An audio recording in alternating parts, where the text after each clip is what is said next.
బాప్టిసాన్ని బట్టి స్తుతిస్తూ ఉన్నాం.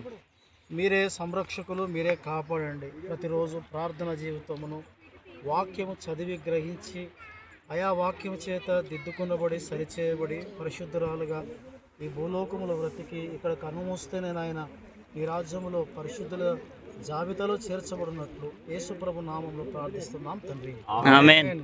ఓకే అశ్రిత, బాప్తిజం తీసుకోవడానికి నీకు అంగీకారమేనా? గట్టిగా చెప్పాలా? మీ డాడీ అయినటువంటి నేనేమో నేను బలవంతం చేసినానా? సరే, మీ బాబాయ్ ఏమైనా బలవంతం చేసినాడా?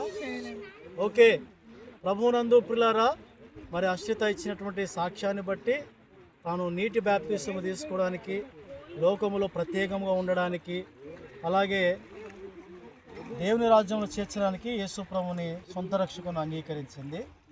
ఓకే, నీకు బాప్తిజం ఇష్టమే కదా? ప్రశ్న అడుగుతుంది. ఓకే ఆశ్రిత, ఇప్పుడు దేవుని సేవకునిగా నేను అడిగే ప్రశ్నలకు నోటితో నువ్వు జవాబు చెప్పాలి. గట్టి మాట్లాడా? నువ్వు నోటితో జవాబు చెప్పాలి.